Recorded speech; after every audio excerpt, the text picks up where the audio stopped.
I'm just waiting for Sammy to get onto the live, and then I will add him on as soon as he enters in.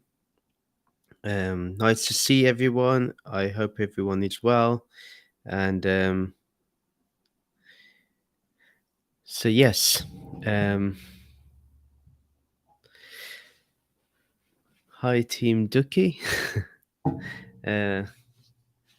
So yes, if you can write in the chat, like this video, like this live stream, share it with anyone that you feel will benefit from this, and that would be great. And it'll get people to join and know about what we're talking about. So I'm just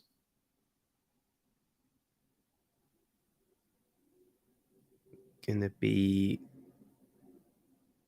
and so before I do go into anything more in detail, if you've seen my Substack from this month, that basically went over.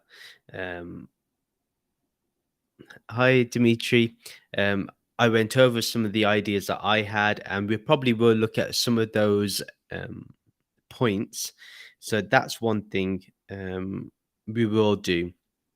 But main thing is discussing the community aspect, because for me, I think what Sammy's great, his vision is one where I personally agree with, and I think it's one where it can be sustainable, it's more effective, and the main thing is it has heart in there. There's a feeling of togetherness, and that's the most important thing, because you can have a community.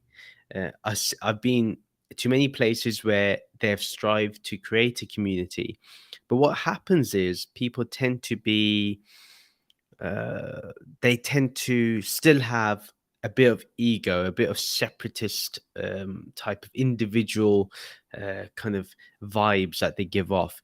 But what we can do with this is, even though we may have our separate, channels, I am here in the Bearded Mystic, Sammy does his thing, Vivek has been doing his bit, and what we should be doing, and there'd be others as well who be joining and who are part of it, and I'm forgetting their names, but they will also be part of this community that we have, a part of this umbrella of Dharma, a community that we're developing, and it's something in the development stages, but something which I feel very strongly about. The one thing, I was meant to do a video the about a TikTok video I saw, and to be honest, I don't know if I want to do it now, because so many people have already commented on it and and talked about it. But some of the videos, some of the responses I've agreed with. It's about the one that says that yoga is demonic or something like that. Um, one, um, I've kind of agreed with a lot of responses. Some of them I haven't. Some of them have been kind of effective. Some of them have been ineffective. Some of them have like poked holes more at our own community rather than educated. And I think that's been more disastrous when you poke. Okay, one, you're criticizing a young person um, who doesn't really know any better. I mean, it's like taking the Hocus Pocus movie as an Oscar movie. Eh, There's no need to. It's not Oscar worthy. It's just there for fun. So it's when I saw the three of them, that's what I thought. It was just like the Hocus Pocus movie. So there's no need for anyone to respond as they did. But the more worrying thing was people saying, "Oh, if you're creating Hindu content and you're not responding, that's wrong, and you guys are the reason why it's happened." Like, I saw one video like that, and I thought it was just completely just out of touch. I mean, if we are going to sustain a community, and you want to create a community which is safe and is strong, you must you must look to bring people together and not lay blame on other people. I choose not to respond to some things.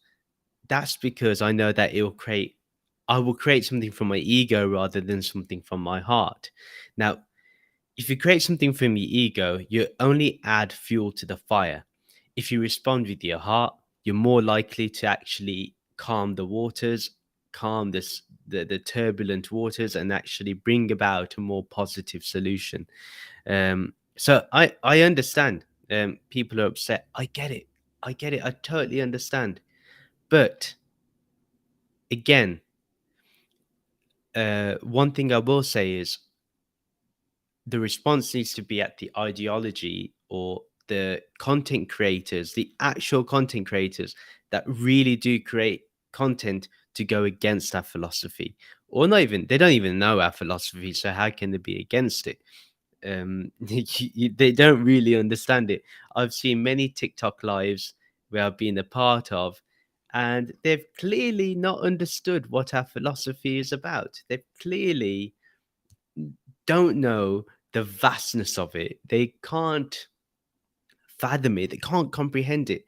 So, should we really be annoyed at them, or should we actually take this as a point and say, you know what, we need to create more meaningful content. We need to create more content that educates people rather than picking on our own community, which I felt was rather of bad taste. That's just my personal opinion. I think um, I think we need to follow more with heart and less with our ego, less with our mind, and that would be better. So, just waiting for Sammy to join us because he is the man with the plan. He is someone I look up to a lot, and you know, he's someone that I take advice from, someone I seek wisdom from. Um, so that will be important.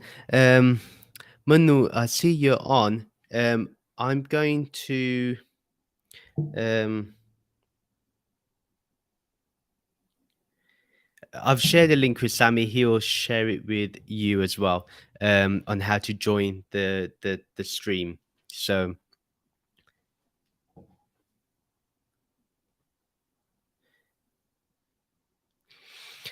yeah, while that's happening, is that people often substitute outrage and social media arguments for actual work towards defending Dharma.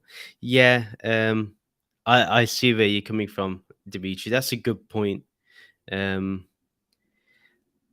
yeah, yeah, exactly. Writing to your members of Congress is more important than anything else. I think that's something that needs to be done. So, yeah, those are my initial thoughts. While we are okay, so I have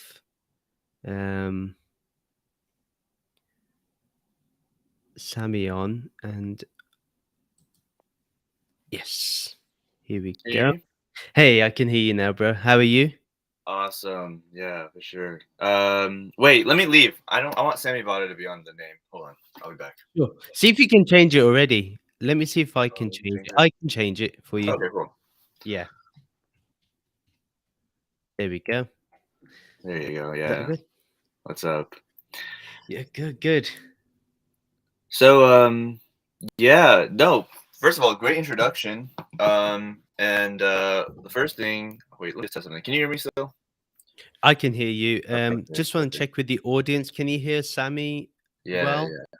So I want to chat open so I can respond to any questions or anything that comes up. Um, so, let me just put these together. Okay, cool. So, yeah, so what this talk is about is what can we do to build a Hindu community? Like, what does that mean? What does a community look like? Mm, How would it ought to operate as? And And then again, how do we do so in like a manner that is in line with our principles without compromising on certain things? And I think that a lot of that has happened, and we'll get into specifics as we continue this discussion. And so that's what I wanted to talk about.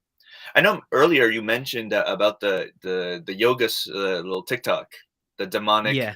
Oh Yeah. man, yoga is praising the demonic Hindu gods. I thought it was a really funny video. It's not the first one. It's like probably like the 10th one I've seen already.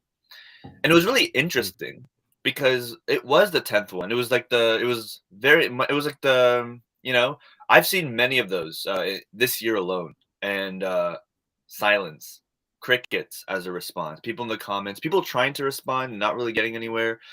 But this is the first time I saw the entirety of Indian TikTok. They see TikTok of people who Mm. don't really, talk about religion on a daily basis aside, hey, like I'm Hindu, blah blah blah, and saying, hey, we need to what's up, Priyank? And like we need to come together. And they called out this creator. They also, moreover, spoke on the beauty of Sanatana Dharma. I like the Yes. shout outs to 6'9" Guju. Yes, Super. that was a He's good one. the top, yeah, he talked about the science, the mathematics of Hinduism, the beauty of it, the acceptance, and he was not the only one. So many of them discussed how beautiful and accepting it is, and we have to learn from this because a lot. And what was really interesting is that I saw two different sides. These people don't really talk about Hinduism on a daily basis. They are Hindu, and Vishal is he's a dancer. He actually is a competitive dancer, and he's Hindu, and he just talked, and he came from a very beautiful spot, saying, "Hey, I love Jesus Christ. Jesus does mean something for us Hindus as someone who is enlightened. Someone who's he's brought the world a lot of things, and we acknowledge these things. We come from a place of love, like, hey, we love your religion, and all we're asking is to show the same respect back." And I think that was a very beautiful message. So shout outs to everyone that did that. I will make a TikTok about it in the future. And so this is the kind of thing that made me really happy. This is Sangam. This is a Yes. community based on a principle of bhakti, of bhakti we always associate with loving God, but it also refers to individuals as a community, our collective souls. And so that's something I wanted to shout out. What's up, Manu? How are you? Hi, Manu. What's up, guys? Yeah, Nice talking to you guys again. And yeah, nice talking to you. Actually, the first time talking to you this time, or yeah, Akim, or if I can say that. But yeah, I'm excited to yeah. discuss. So, one of the things I wanted to do is start, people who to start talking about it, should start demonstrating some pride, demonstrating our existence as a community. We are the third largest religion, and I think we don't get as much representation as I would like. I think it's not there, and I think we're very chill about our culture, our spirituality, and I think that's largely a good thing. But I also think that it's also important to demonstrate that, to demonstrate our pride without being egotistical about it, without being arrogant about it. I think it can be healthy to just be like, hey, like this is what we do. There's a difference between this idea of proselytizing, which is saying, hey, you must be my religion, and the Sanskrit word parchar, right, which means to publicize, to talk about it, to introduce our spirituality to other people without telling them like, oh, you must do this or else something bad's going to happen. I think there's a difference there. And I think, when it comes to prachar, when it comes to the latter, that's something I wish to see more often. And that's how you build a community. That's how you build interest, and we come together. So, yeah. I do agree. Could you, for the audience, just expand on what you mean by Brachar, like how, like the subtle differences between that and what the Sure. missionaries do? Yeah, so prachar is, it's stuff that Manu does. That's something that you do, and I try to do it as well, which is just to showcase and show the world what the element of our spirituality is. What does Sanatana Dharma entail? It's very different, right? It's a spirituality that looks inwards, right, to understand the truest nature of the self. It differs from that of other religions, which seeks to the end. The end is God.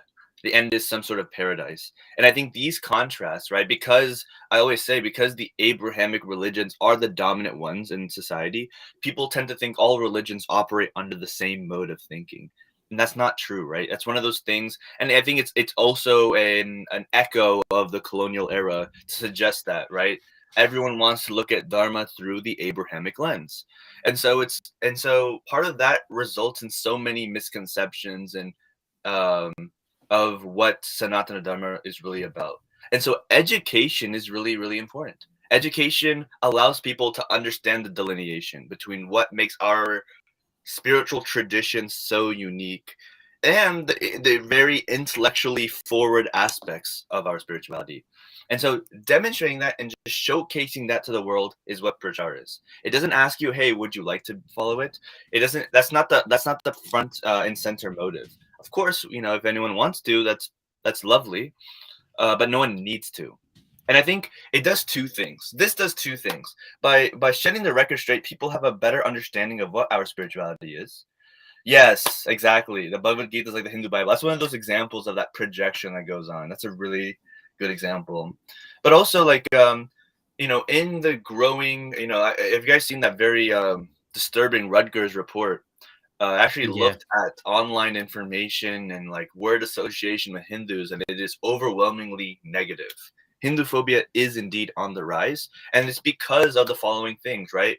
If we don't speak about our spirituality, if we don't engage in this prachar, then the media will do it for us, and that's the distinction, or that's the binary.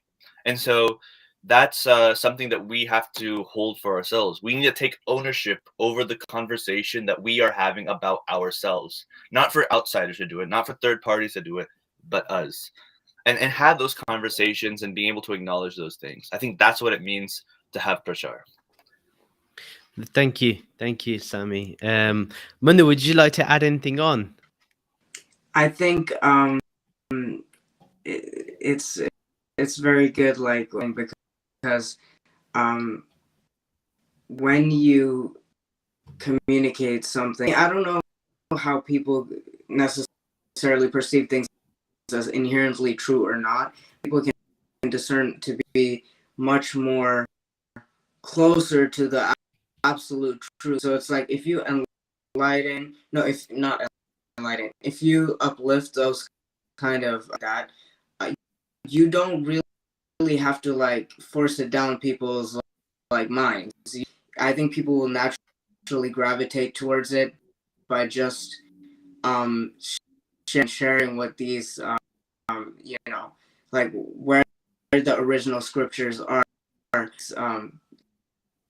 the New Age spiritual traditions and stuff, like all of that come from, and we just share the source, and then they'll be like, okay, well, this is where it comes from. I don't need to buy it from like a guru me, like a half truth, and like upsell me for something else. So it's like, just point to it, like, okay, this is it. This is authentic spirituality. That's how I feel.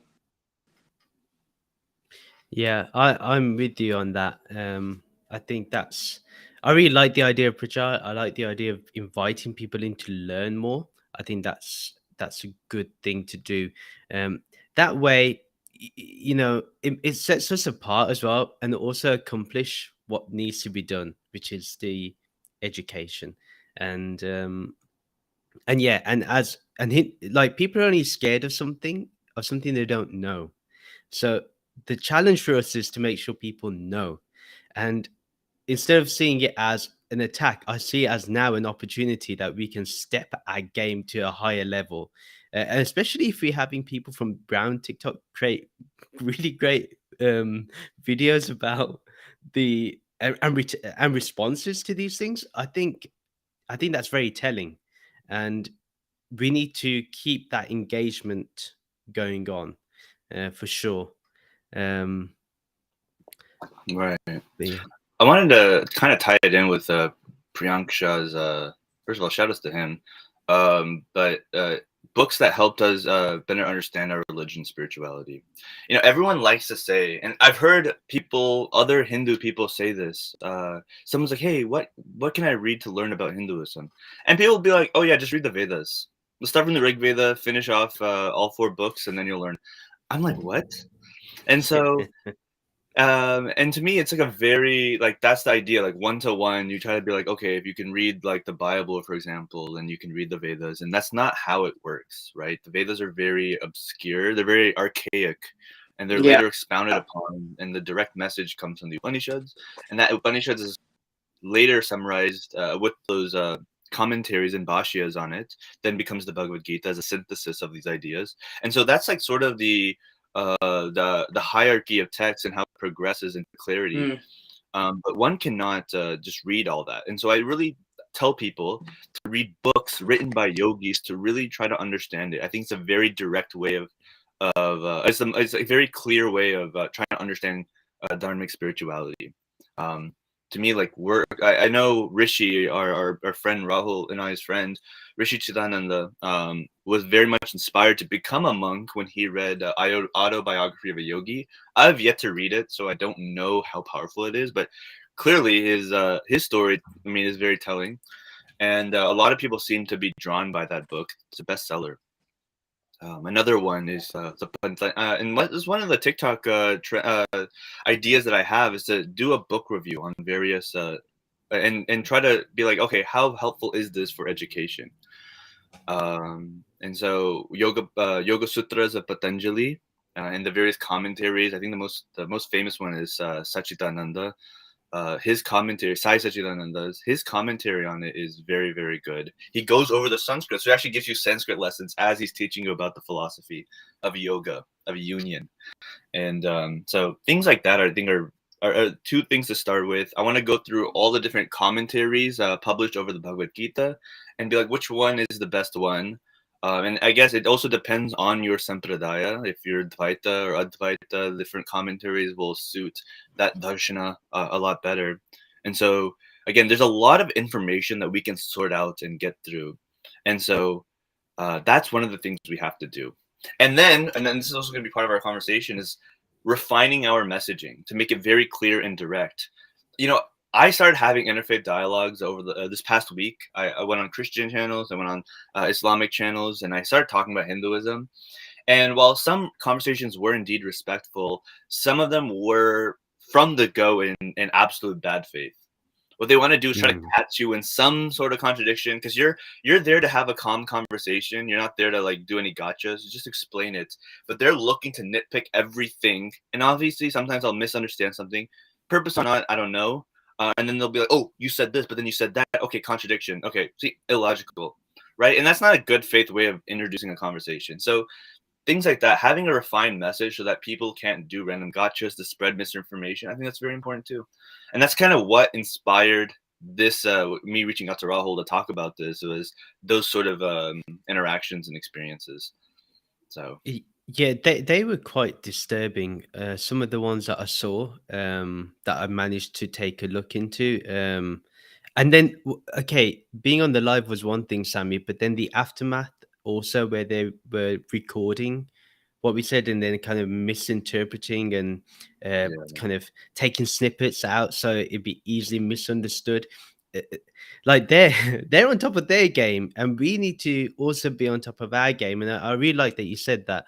yeah, We need we to didn't make sure realize it was that a we game. record. Yeah, we need to record ourselves and make sure we can give people the truth. And Yeah, this is exactly what happened in the conversation, because they will easily demonize us and say, you said this, you said that. But it's not good if we really want to, if we truly want to have interfaith dialogue. And I do wonder, maybe Manu and Sammy both can think about this. And I'm someone that really loves to have interfaith dialogues, but now I'm wondering whether there's any value in it, or whether we should probably take a step back for a few months and just create load of content and just bring it out onto social media. So we just flood it. I mean, what are your views? What are your thoughts? Yeah, like, what do you Yeah. think about the whole interfaith thing right now? Yeah. No, 1,000,000% agree. Yeah. Go ahead, Manu. I can also speak on that real quick. Like, I avoid that at all costs. I don't really see any point in that, like, at all. Just from my perspective, important in the past when we didn't have the internet and you couldn't um establish by any other means but than just talking to each other. But now the information is there, so Mhm. all we have to really do is just like stand on our own 2 feet. I think interfaith dialogue could be good if it's like televised, or not televised, but just shown to like tons of people. Like, for example, like a yogi talks to like a rabbi in front of like the whole world or whatever, 100,000 people. That could be valuable because then it's like each point is so clear. For on these smaller scales, I don't think we can accomplish much because everyone's so like stuck in their own bubbles. So like we can't really influence them with just one conversation. So yeah, that for that reason, I don't really do that. I'm with you, Sammy. Oh yeah. I think he's right. You know, there's actually very little point. I think for me, it was interesting to do it just to see what kind of questions would come up. You know, how do people? What kind of good questions to think about and to answer to just solidify my full understanding. There is some value in doing it like privately, again, non-recorded, whatever. Like, okay, well, what does an outsider think? And then what kind of objections do they have? Like, what perspective do they come from? I think that can serve some value. But once you do it like a few times or once or twice, I think you know exactly what you need to know. And after that, it just becomes pointless. And then it becomes a contest of the ego. Who can demonstrate that they've like triumphed over someone intellectually? It's very yeah, it's like a gladiator battle, and I don't know, it's very silly. And if one is trying to get to truth, you don't need to like demonstrate your intellectual prowess and your debating skills against anyone. It's very useless. And it only serves the ego. And I think when I had that last conversation, I was like, okay, yeah, this is all this is only for yourself. This isn't to demonstrate truth or try to find truth. This isn't for searching anything meaningful. So yeah, 100% agree. Yeah, and I was just gonna add, like, even though when we do our lives, like I found recently, maybe there are certain things I want to address more or less, like on the background, that you have the background image. Like some questions are totally irrelevant, like the caste system, whether we worship cows. Like some of the questions we get are just so they're there to derail us. I see that Yeah. clearly. They're not there for actual wisdom. They're like they want to make sure they think they're putting us in our place, but no. And I think now I've kind of come to a place where I want to set the narrative, not them. I want Yep. to set it. And Yep. I think that's going to be important for every Hindu TikTok creator or social media content creator in general, that we have to set the narrative and not the other way around. That whenever they raise an issue, that we start speaking out. Like we shouldn't, like this type of fervor shouldn't have been created by some schoolgirls. It shouldn't have. I'm sorry to say, but it shouldn't have happened that way. Yeah. You know, but it does show a larger problem. Yeah. I want to raise a quick point, which is, Sure. well, first of all, I had a really good conversation. Well, I don't know if you were there to see it or Manu was, but I talked to, Mr. Barricade. Are you familiar with him? Yes, I saw probably the latter end. Okay. Yeah. Yeah. And it was interesting because this was maybe before after Vishal is also coming up on some Daisy TikTok on some beefs on some drama, which he's 20, he's doing his thing. It's fine. And I told we just had a conversation about like what it means to be part of the diaspora in our very cultural experience. And from that, I joined on, as definitely has a lot to say about that. But I also I told him like, it's very important to just demonstrate your culture, right? To especially in the world of Hindu phobia, which is increasing, is to start, don't overdo it. You don't have to do as much as you're comfortable with, but just demonstrating that, hey, this is my spirituality. And they're both very passionate about Hinduism. And Vishal told me he read the Bhagavad Gita. And it's such a deep and meaningful text to him. And Barricade is always DM me and asking me questions. And so he's like, yeah. And Barricade was like, absolutely. One of the things I want to start talking about is this idea of giving books to, Saraswati Mata. And why do we do that? What's the significance of it? And he was telling me about this passion. And I think that like that to me is a very strong way of building a community. It just puts spirituality and the mode and the method of this as it is outlined in our tradition to the forefront of their consciousness. And that's all. And that simple act goes a long way. Goes a long way in building a community. It was when people remind themselves, or keep Bhagawan or Dharma at somewhere in the forefront of their consciousness. And it just, and you don't have to overdo it. You don't have to make it like your whole personality like we have. but but no, like but yeah, so stuff like that I think is really important. I think it goes a long way. Yeah, I know Priyanka, right? He's read the Gita, but isn't he always beefing on TikTok? But this is the type of mentality that I was discussing at the very beginning, that we need to stop the infighting. Like when I saw one response to those 3 schoolgirls, Yeah. it was like pointing the finger back at Hindus, and I was like, what are you doing? Come on. So we need to like kind of have a solid front, because trust me, on the other side they have a solid front. They do not criticize each other. They're on top of their game, and we gotta stop doing that. Like, for Yeah, sure. example, if Vishal has read the Gita, I think that is applaudable, because for a young person who's probably had a different upbringing to, as Sammy said, to the rest of us, for him to read the Gita and still be inspired, that's a great thing, and we shouldn't shy ourselves away from that. Yeah, Yeah. whatever people do on for views or whatever they're passionate about, that's fine. But we need to just support each other, and I Yeah. think that needs to stop, where we like go, oh, you're being a hypocrite or whatever. Yeah. I don't want to soil this beautiful conversation with this particular person's name, but I made a TikTok about him recently, and basically my philosophy, or the way I'm thinking about it, is wherever we go, especially like I said, with this rise of demonization, any action that I do, I am reflecting my whole community.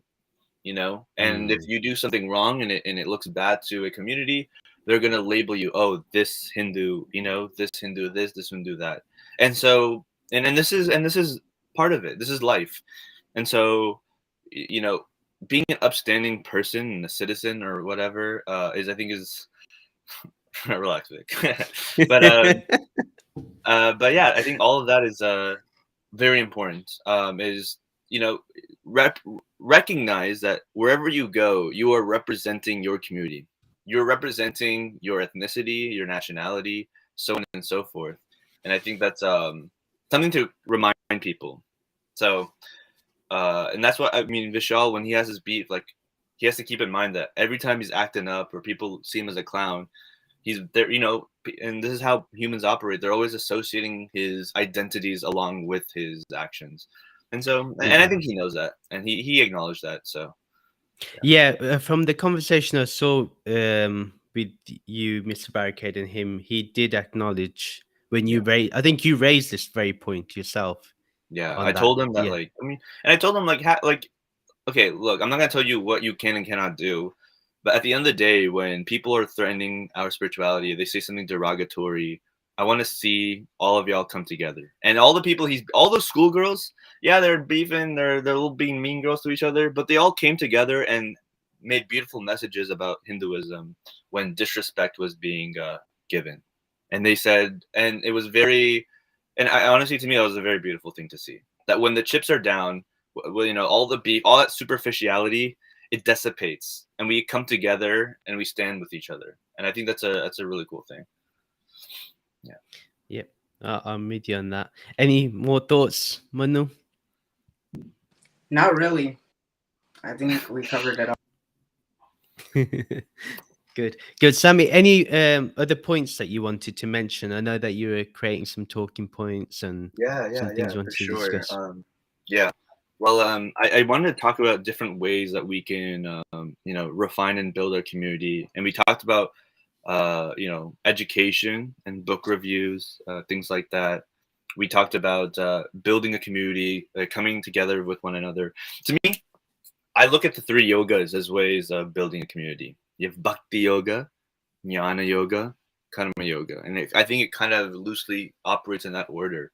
The first one is Bhakti, and I talked about how Bhakti is not just to God, it is to all of us as people.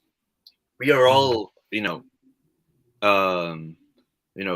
manifestations of Brahman.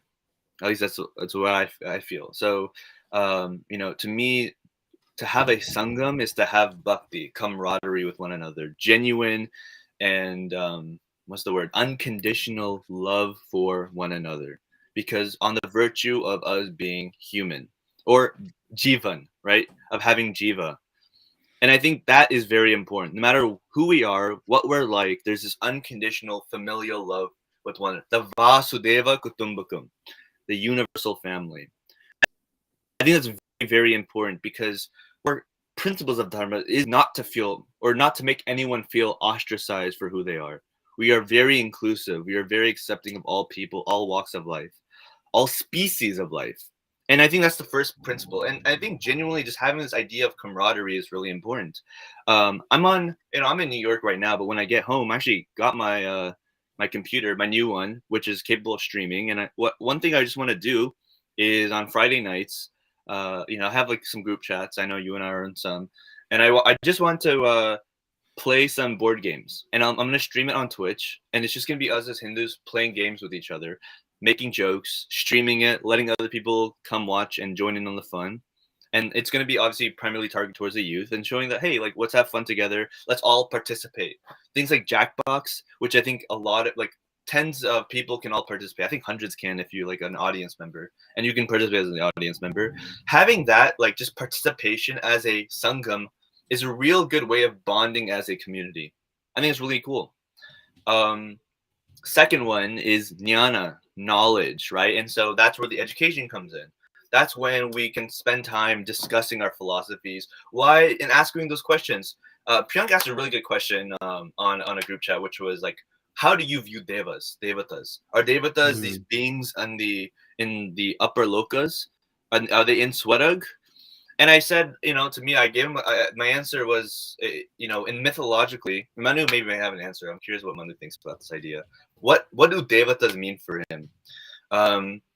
So what I said is, mythologically and for the lore, I think it's fine to say that, yes, devatas are these gods that live in Swarga, in the upper lokas, and asuras live in the nether lokas, the Naraka. But I think for spiritual, there's a mythological way of looking at it for the lore, and then there's like a spiritual, practical way of looking at it. And I think, and I answered it as, when it comes to your practical spiritual life, I see devatas of symbols of a higher state of consciousness, and asuras as the personification of a lower state of consciousness, greed, jealousy, so on and so forth. But yeah, so I want to know what Manu thinks about that real quick before we go on. I think you pretty much nailed it. Like that, it has that like mythological aspect. So like I'm from Kerala, so we adore this asura who's like technically an asura, but as you guys know, Mahabali, and he was pushed to the nether worlds by because he was supposedly in his ego, but he's still celebrated in our culture. It's the mythological part, as you were talking about. But like for me, when I think about it, like it's like spirituality for me, like maybe 5 to 10%,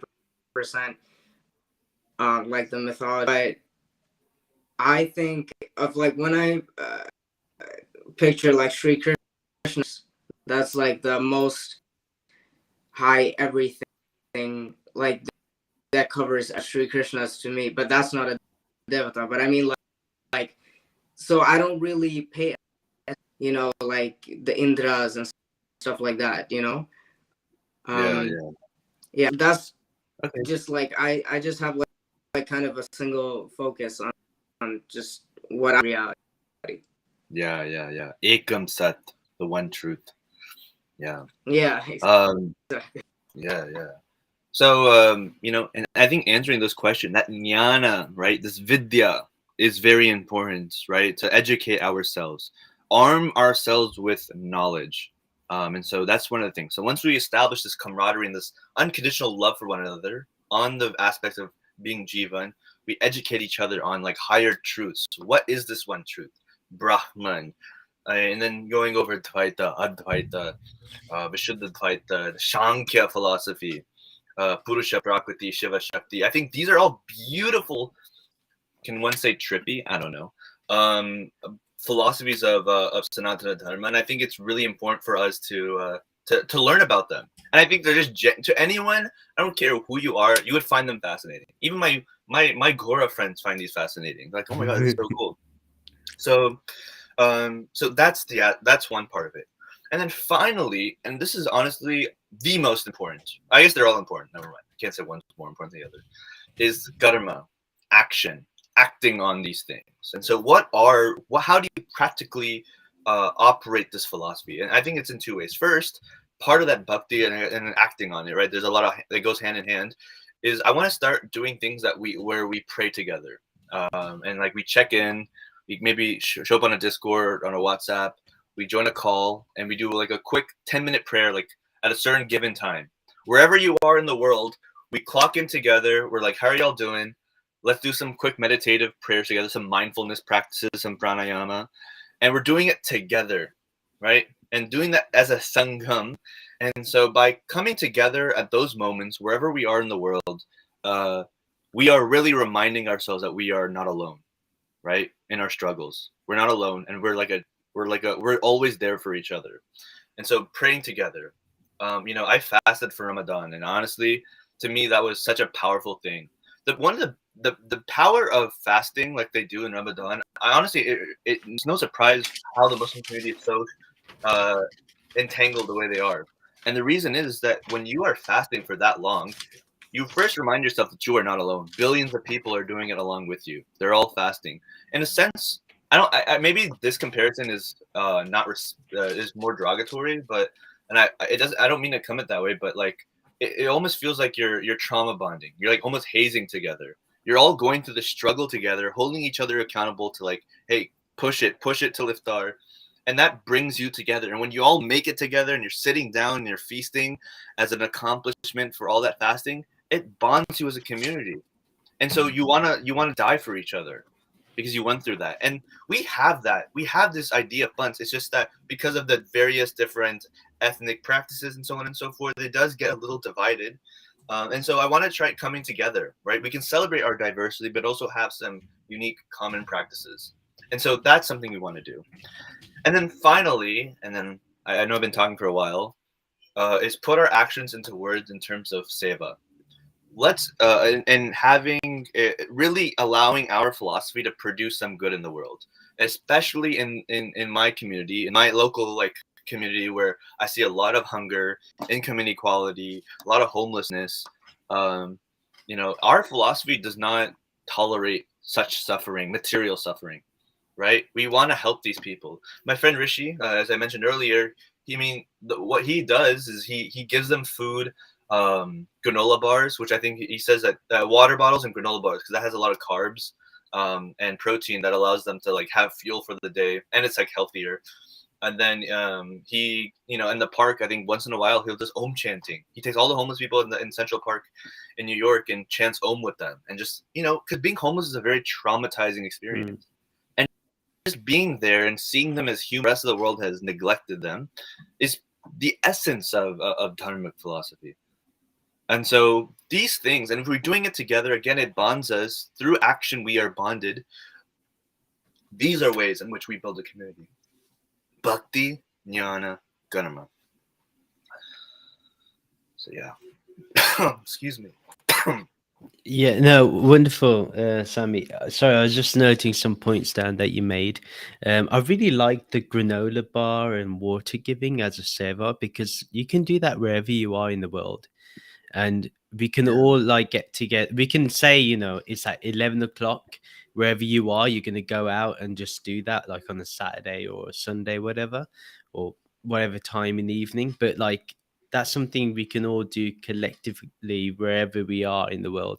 Even not even some like so much the homeless. Say if you're living in an area where there isn't a high homeless population, but giving it to the public, I think, is still a good saver, especially for the little kid that's really hungry or thirsty. Instead of eating chicken nuggets from McDonald's, they can they can have a granola bar. Yeah. Yeah. Right. Man, I also had this idea like a year ago. If we had a kitchen, and I think we can in some places. I don't think it's out of the realm. Is the sattvic food is so healthy for you, for anyone.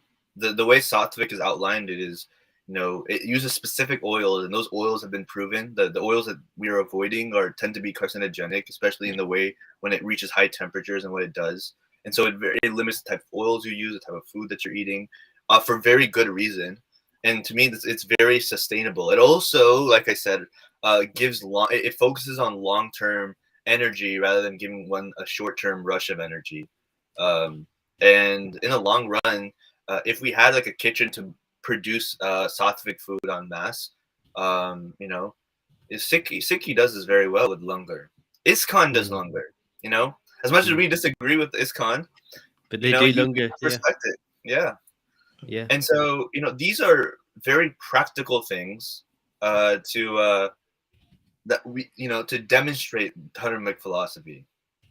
That all of us all of our consciousnesses are of the same universal Brahman, supreme, Param Atma, Param Brahm. So, and we should treat each other like we are all part of this Param Brahm, no matter who we are, our ethnicity, race, Varna, or anything like that. I think it's all very important. We're all fundamentally the same. Speaking of which, people don't really talk about this. In B.R. Ambedkar's book, The Riddles of Hinduism, he says Mahavakyas, Aham Brahmasmi, in conjunction, he says it's necessary to be in conjunction with Tat Dvamasi, produces no better foundation of democracy than this. No better foundation of democracy. And we can extend this to the social as well, than these two Mahavakyas. It is supreme because we are all of the highest nature fundamentally. Just by being existent, just by being aware of having awareness, we are of the highest being over nobody. And so, he had a lot of respect, and I really like that quote. What was the book again? Riddles of Hinduism. Riddles of Hinduism. I'll give you a quote. Yeah, I'll send you the quote. Awesome. Sounds good. I think there's a lot of good ways to just to sum up what you said about creating that community. Even if it's like just generally just chilling and playing games on Twitch, and then coming together to pray at a certain time. I think that's really good.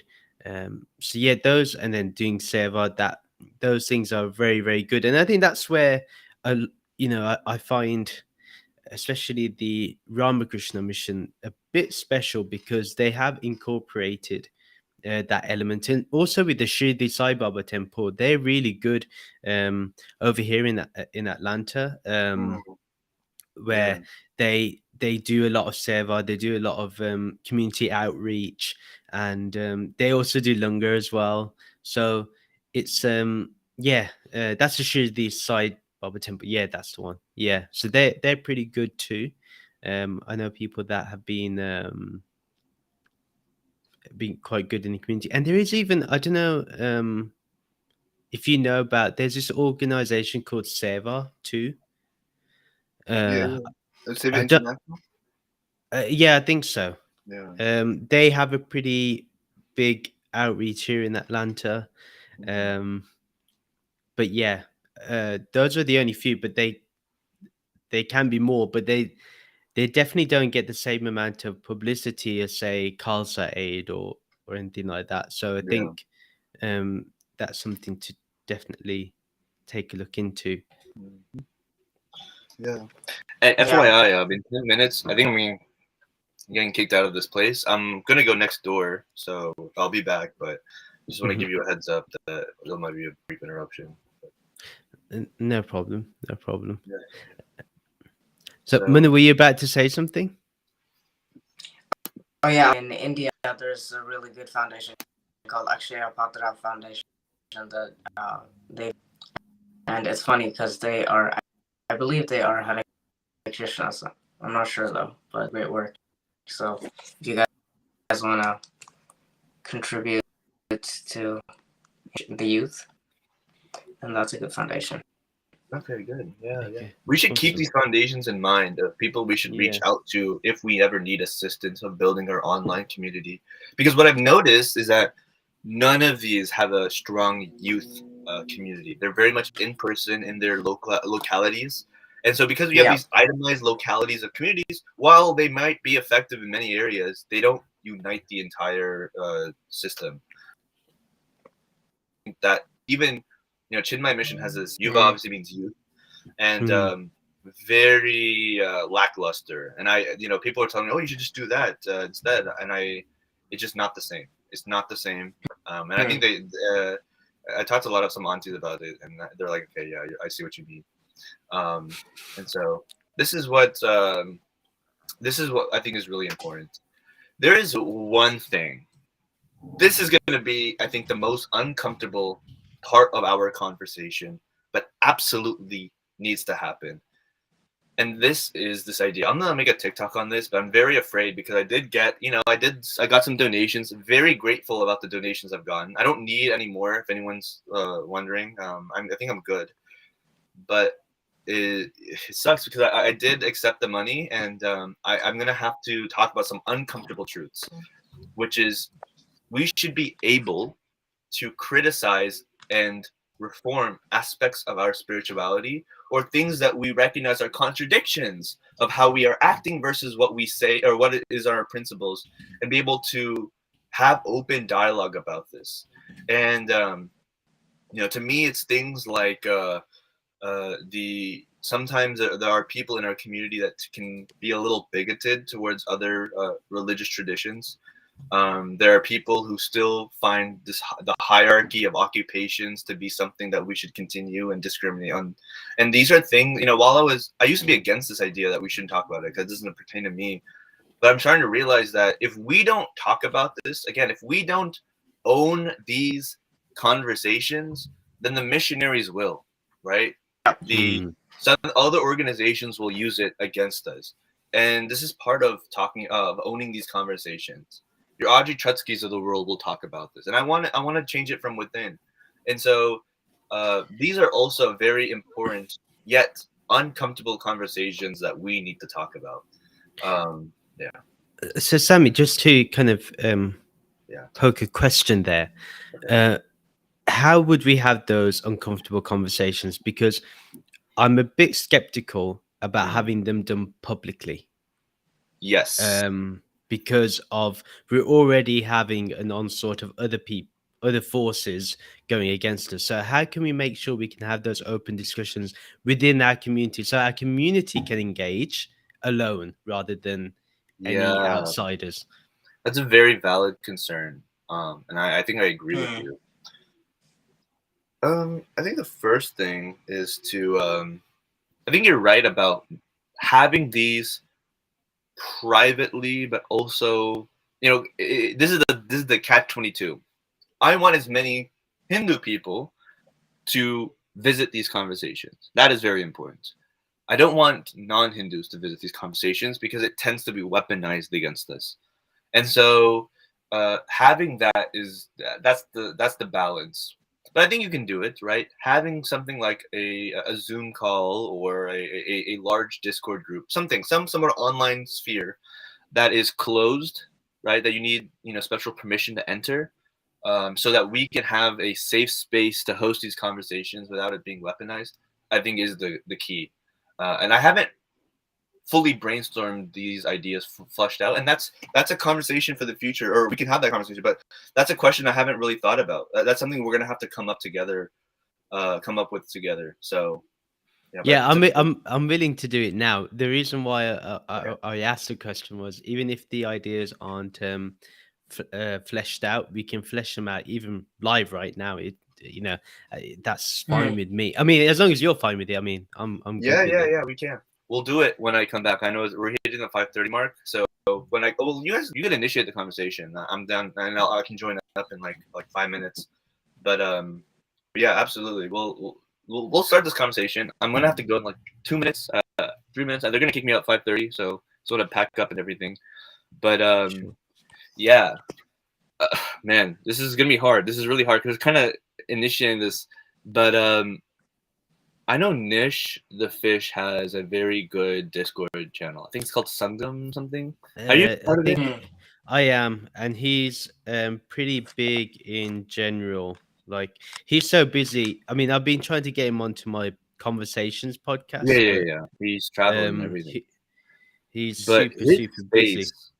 His space might be it's a large space where there's a lot of philosophically minded people, but it's also not everyone's in it. And having something like a big event that is publicized within the Discord and within other people who want to learn, to host these conversations and genuinely talk about it, so we can reform our beliefs and really, he's really at the forefront. Absolutely, yeah. Maybe he's probably the biggest right now. Yeah, for sure.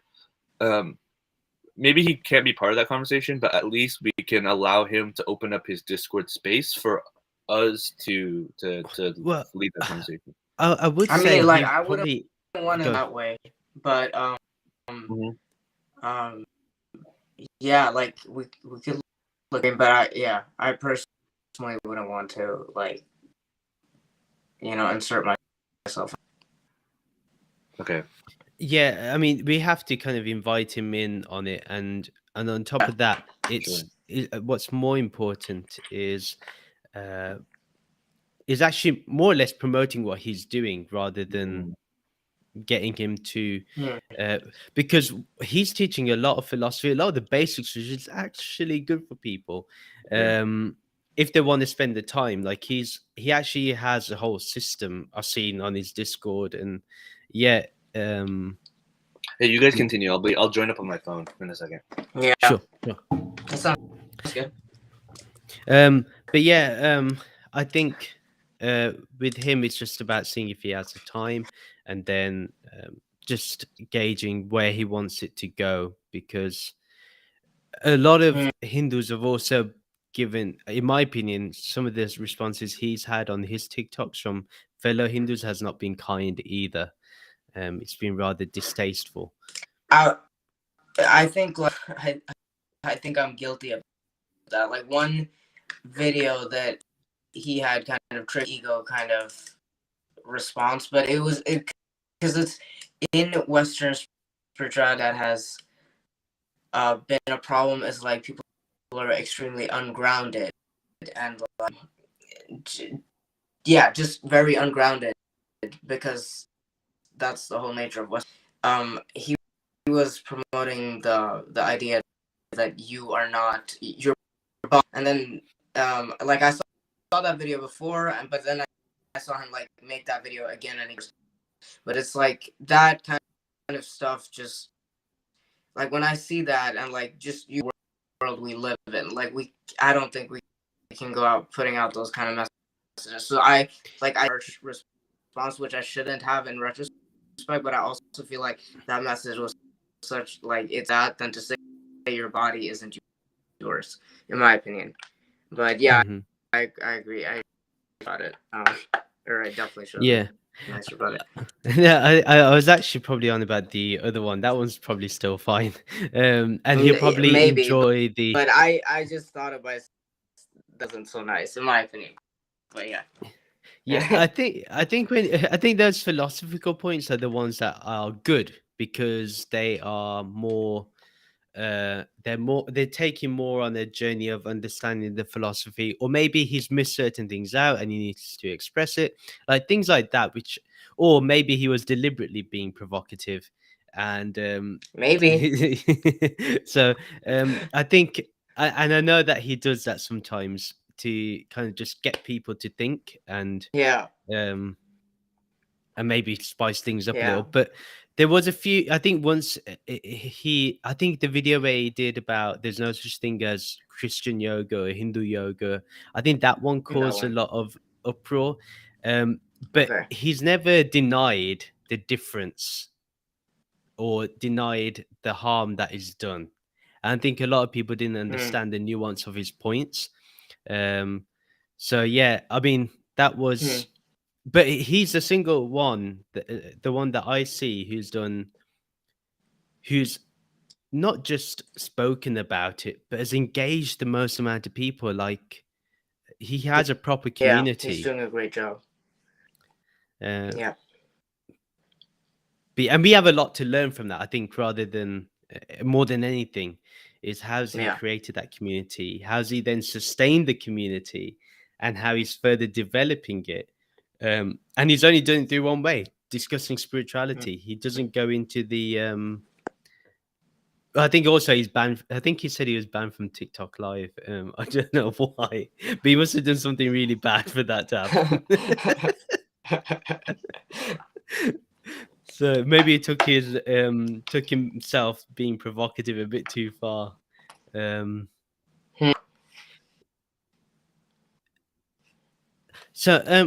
Dimitri, you're also a Westerner who's utilizing aspects of Sanatana Dharma.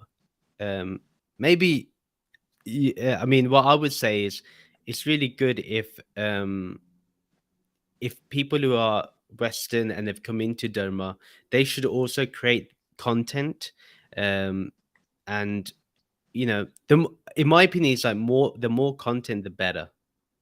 That's my perspective.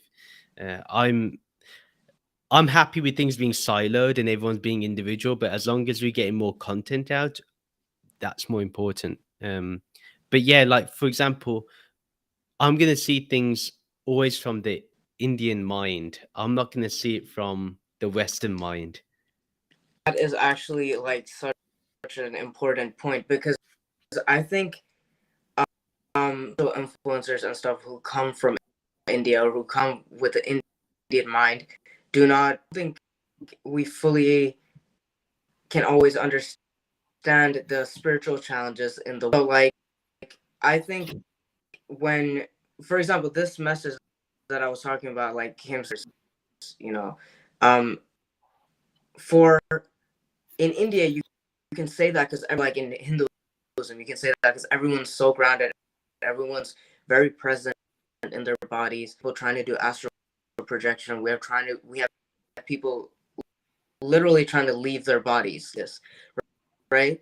So, and this kind of create this upheaval if they hear something like that. So I think when we come and we say like ungrounding belief or ungrounding messages, it can create like a lot to people who have been practicing like very intense like Kundalini yoga and being ready.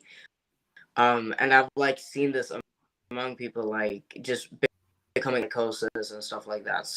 So yeah, I think that's something that we be conscious about, is how spirituality in the West has been approached kind of the wrong way, and we need to kind of understand how it's been approached, all the mistakes, and then we like that's really like for me that is the like my point of focus, my access point. Yeah, like my point of focus, because it's a wave of like Western spirituality, and then like I'm like the one like guiding swimming them against it, like, and trying to like like be like, no, this is not it, like this is not healthy in the long run, like stuff like that. Manu, I just want to say something. It's really interesting because I think the whole New Age spirituality it's sort of a rebellion against the dogmatic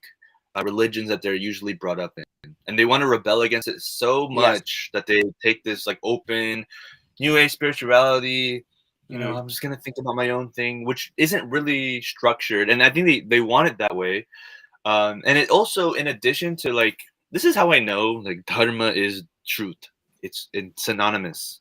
Ritam, it is right, is because um, when they have these intuitive beliefs that I think are correct. I really try to akin it to, you know, when I think about prodigies or savants, they have this intuitive understanding of the world in a mathematical sense. A lot of math prodigies, but they don't have. You know, one of the things is they'll always say they don't have the language to describe what they are knowing. And so that's the beauty of them going to college at the age of 5 or 6 or whatever, 10 years old, is that they start learning what the scientific community, and you know we've rigidified this for you know centuries, millennia, whatever, to understand you know math, calculus, algebra, so on and so forth. But we have this language to it. We call it algebra. This idea of solving the unknown, the calculus, the whole understanding of rate of change and derivatives, integration, all these. And to a lot of people, this is intuitive, but now they have the language to articulate how they are thinking. In the same way, people have this intuitive belief of universal consciousness, of this Brahman. We are all God, you know, we are all infinite, we are all Purusha, you know, and they'll have the feeling of it, but they can't quite articulate it. And the more they try to express it without giving the arm of language, they tend to go off into an incorrect direction. And then sometimes they'll pick up like some magic, some very Western magic habits here and there. And that's when it starts unraveling itself. What I always tell these people is that you and I have very similar beliefs. But what's the beauty of the Sanskrit tradition and the classical Sanskrit tradition? I say classical because classical Sanskrit is not Vedic. It is a mixture of the Dravidian languages and the Dravidian philosophy as well. And as a Dravidian person, I'm proud of this. Is that it gives them the language to articulate these very deep, complex philosophy. And obviously, language doesn't do everything, but because these ideas have been refined, bhashyas on bhashyas, debates and discussions, the nyaya, the logic to it, this wisdom that they have intuitively has been refined over the course of many millennia. Even in the Chinese tradition, the Tao, they've had this ability to refine this complex and ultimately abstract philosophy that by design, I don't know, I want to say design, but by its very nature cannot be reduced to simple articulation of words. But Sanskrit and all of its characteristics does the best job in articulating it.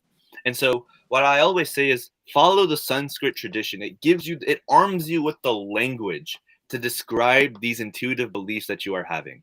This idea of universal consciousness, what karma really is. People love to take karma and make it their own thing, but we describe what karma is fundamentally, what it represents and how it functions, how samsara functions, how atma, the relationship between atma and paramatma, right?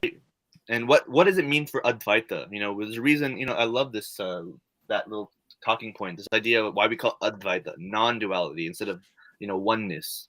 You know, there's a reason for that, because the apparent duality is not a duality; it is one. So again, this refining really helps, and so that's how you guide people who are spiritually out there into a more rigid, yet we allow them to think for themselves. Dharma has the ability for people to really explore and understand things in the way that they need to, but also giving them the proper and meaningful guidance and enough rigidity to keep them on a path of consistency.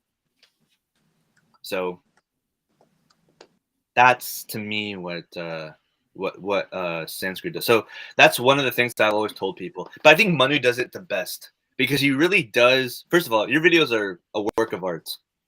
And so when I see that, he really outlines everything so perfectly. My all-time favorite Manu video is how he describes God using water. This idea of nama rupa. When water comes together, it can be ice, it can be water, it can be vapor. But ultimately, this is just form of the abstract of this idea of water, right? It doesn't encapsulate it, but it certainly represents it to a degree that we can understand it. That, to me, was amazing. And to anyone who has no background in Hindu philosophy can grasp that and understand it. and only those who are really dogmatic in their positions and have built this sort of philosophical crib for themselves that everything else is wrong through my religion, I think maybe they won't get it. But for the vast majority of people, that was amazing, and that's how you guide someone that has, again, intuitive beliefs into a system, into an understanding that is historically rooted. And yeah, so I will let Manu speak on that point. I don't have anything to say. You guys go ahead. but yeah, But you should take praise like Prashad. That's the way I see it. Prashad, Yeah, definitely. Yeah, I appreciate it for sure. Yeah. And but see, Sammy, this is the point that I was trying to make is videos like what you do, what Manu does, that actually gets people to think about Hinduism and gets people to reflect upon the messages. Instead of us becoming reactive, we can be proactive by doing messages like that. So, for example, when we do have to be reactive, they can go onto our TikTok page or Instagram page, wherever we are, and actually just scroll down and see that we have this rich array of philosophy that um, they can look at, because you only need one person. You don't, one person would then snowball into so many others, hopefully. But I think definitely, I think that's really good. Like, continue to create that type of content. It is really necessary. So if you're not following Manu Light on TikTok or on Instagram, I recommend that you do, especially on TikTok. And then also Sammy is on there. You've probably seen me on TikTok, but I also have a TikTok page. But yeah, but those are the that's very important, I think. Yes, follow all of us for sure.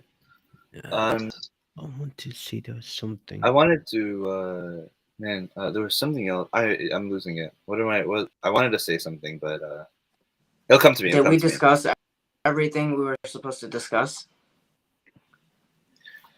We talked about building a community, and this the second part of the conversation is like I want to do it. I think I have 20 minutes, but how do we refine our message?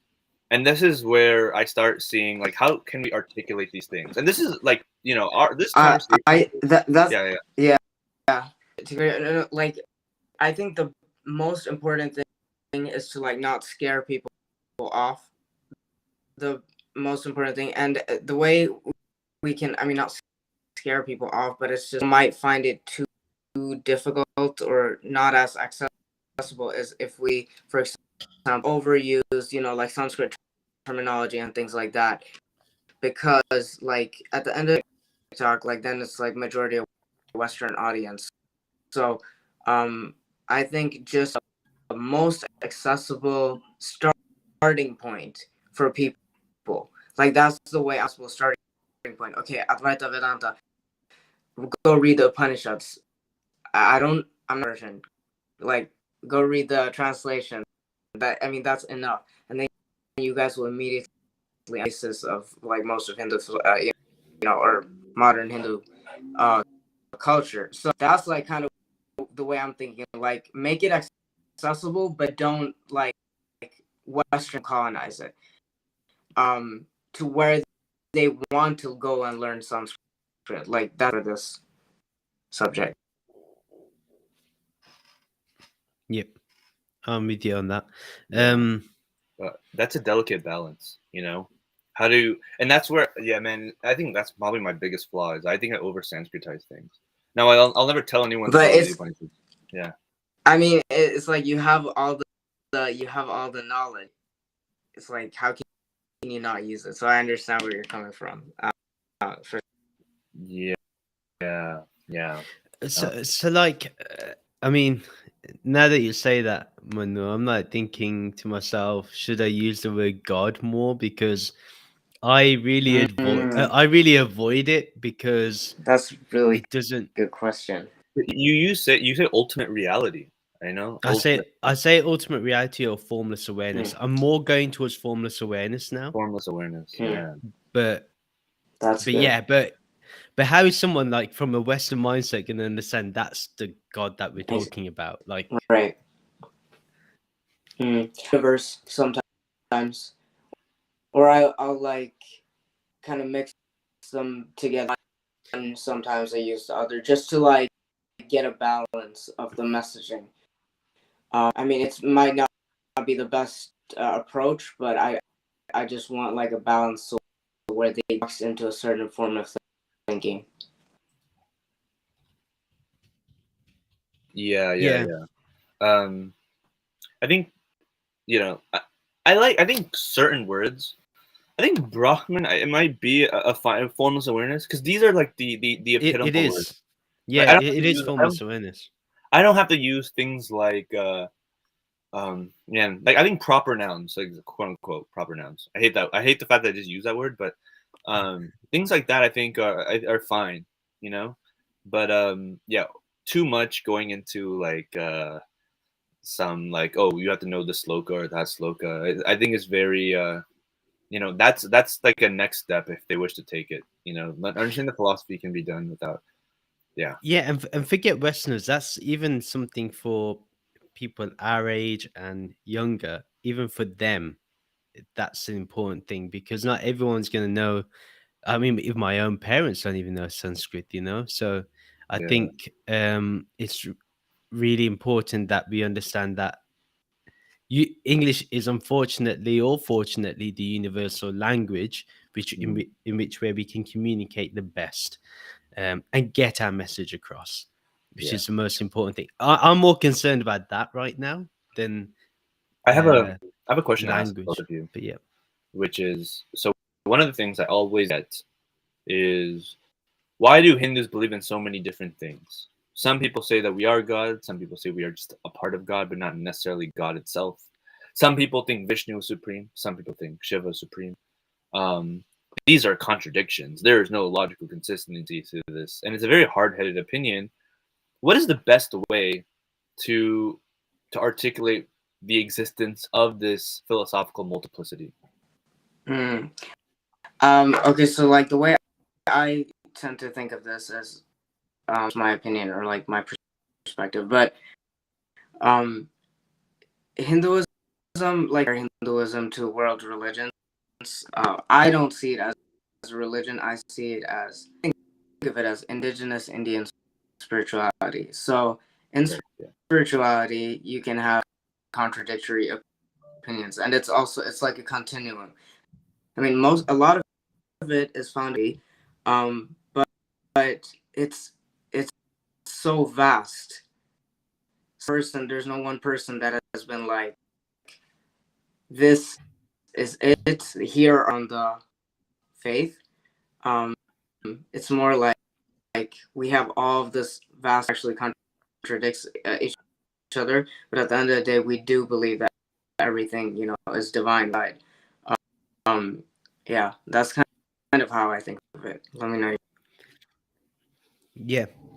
And Sammy, I would just go to what our friend Osho used to say, that on the surface level it looks contradictory, but on the very deep level it's complementary. They're all aligned with each other. And this Wow. is where Yeah. we need to make sure that we bring people on that journey of understanding it's not so much a contradiction, but they actually do get along. They actually are. Like for example, I may disagree with ISKCON on certain philosophy, but there's many things that we agree upon. We share our love for Krishna. Although it might be done in a different way, but we share that love. We share that love for uh, just Dharma in general. I think it's all about what we're quick to, and I'm guilty of this. And sometimes I'm Sure. quick to point out our differences rather than the things that we actually joins us together. So, Yeah. so where And what I've been doing recently is actually acknowledging and praising the positive aspects that we do agree upon rather than going into the game, because I can see it. I know where a question is leading me on to. I know what he's trying to do, but I got to be that one step ahead and be like, yeah, I'm not going to criticize. I'm actually going to praise them because they're my, okay, they may not be my brother or sister, but they're my cousins, Yeah. you know?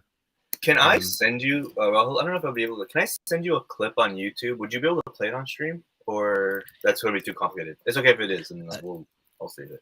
Well, I can do that. Yeah. Okay. I can do Okay. that. Sorry about that. Let me show you a really amazing clip. And this is from 1954. 18-year-old is talking about Hinduism in 1954. This guy went on to, he passed away now. He's 18 in 1954. But he's actually talking about Hinduism. And I think the man is so articulable. He actually went on to work in the United Nations. But he actually lived an amazing life in like social justice and things like that. But he was a Hindu. Let me get it's only one small clip, and so basically it's the one from the debate. Yeah, have you seen it? Oh, I think I've seen it. Yeah. Yeah, Ram. He says the most beautiful and encapsulating concept of what Sanatana Dharma is. Here. How should I send this to you? Just send it in the chat, and I'll okay. I'll put it up. It'll take me just a few seconds after you send it. Sure.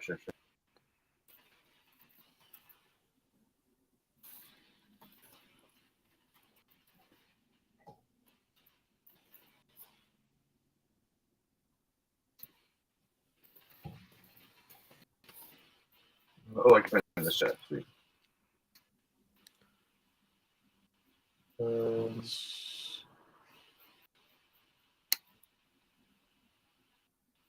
My computer is slowing down. Okay, how do I do this? I'm putting in the private chat. Is that okay? Yeah, that's fine. It's not I only got a part of it. Yeah, it's okay.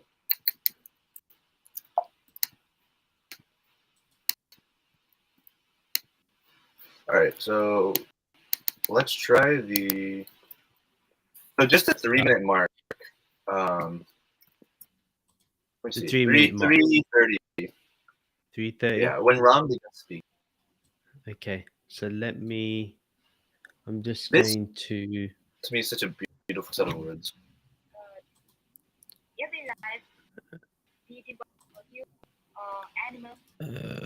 Okay. Chrome tab. I think is someone playing it? No, my bad. Okay, so let me. Okay, we'll be smaller for now. Yeah, that's okay. And then let me just play it. Present or in the future life, it has no right, no sacrament. You have to sound a little. No formula. Very different in that from the Christian religion. Then, how about Hinduism, Rob? This aspect of Buddhism, which you mentioned just now, is common: the transmigration of soul. Hinduism is the oldest religion in the world, and incidentally, it is also the mother of one of the biggest religions in the world, Buddhism. Buddhism having been born in India about 600 BC. The main feature about Hinduism is that it is assimilative, it is elastic, and it has changed with the changing circumstances. It is all comprehensive, and it includes every facet of life. And the ultimate object of a Hindu is to attain the oneness with the reality, with the truth itself, and not necessarily with a god. The god is a means, the reality and the truth is the end. That, I think, is a fundamental difference between Hinduism and the other religions. There are concepts that are difficult Yes. sometimes for us to grasp. You agree that it's a very complex Oh yes. and difficult Yes. religion. But we'll get more of it from you, I'm sure, in the course of a discussion, because it's made you what you are. Philip, since you are a Christian, and we are familiar with Christian... Was that it? Yeah. But I'm gonna watch the rest of this. This is Yeah. actually quite interesting. Man, he's a debater. Oh man, the way he talks is awesome. But yeah. That was pretty cool. But yeah, this idea we're assimilative, we're elastic. It morphs. The fundamental message is the same, but the presentation of it morphs with present circumstances, with the changes in the mode of production, the revolutions in the economies and societal structures. And then, it's not necessarily with the God. I love this. God is just a means. The end is truth and reality. It's just means to an end. And so to me, this is the function. And that's why I wanted to talk about Hinduism needs to constantly go through, and I think it's only true for our spirituality and maybe, other Eastern ones. I don't want to speak on them, which is it is fundamentally deconstructive. It deconstructs itself.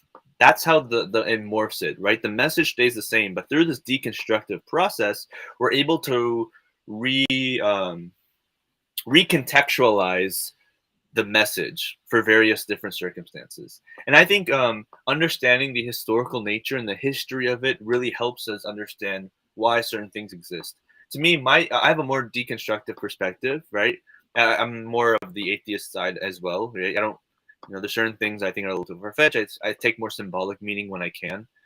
But doing that makes me appreciate it a lot more as a philosophy, right? Some people will say devas literally exist in these spiritual realms. I see them as symbols, but knowing them as symbols, believing that itihasas are merely mythologies and stories and lessons allows me to appreciate them because there's a message to be. We are not believing them simply on the virtue that someone told me that these are true. I am believing them because I recognize the message and the story that it is presenting to me. And depending on the way someone thinks, I think we have this all-encompassing system. For the skeptics who are not necessarily sure if this story is true, what's fundamentally beautiful about Hinduism, it doesn't matter. It doesn't matter whether the Ramayana or Mahabharata or the Puranas are true, right? There is something deeper, philosophically deeper, to be understood. And, my perspective, it doesn't have to be this way, but to me, seeing it as literal kind of demeans it because you're only valuing the story based on some literal truth value. And I'm basing my value on its philosophical and spiritual truth value. So, and that's what I mean by Hinduism. The message is the same, but I think especially in this world of skepticism, I think it really can recontextualize itself. So. Yeah, I mean, there's lots of good people who are working on this already. The concept of us actually believing in one fundamental reality. There's a Western philosopher called Bernardo Kastrup. He's in Holland, I believe, and he used to work for CERN, and he's fighting the likes of the new atheists on their beliefs. And so there's even Westerners like Rupert Spira who don't overtly talk about Advaita Vedanta, but they literally are Advaitins, but they don't say it openly. But there's definitely, I do agree with you that we need, I do approach it from the same way you do. But we should be. I mean, I'm comfortable now with people just having different views. But what needs to be the boilerplate is when it comes to, if someone comes to me and says, "Well, so and so said this," I shouldn't openly contradict that person. I should be able to somehow say, "Well, I do agree with them on one level," where I don't overly dismiss them. Yeah. That's very profound. That's a good point. Yeah. Yeah, I like that, and that's a lot of, I guess, self-training. We have to really condition and discipline ourselves to how we react to things that we don't necessarily agree with. Yeah. Yeah.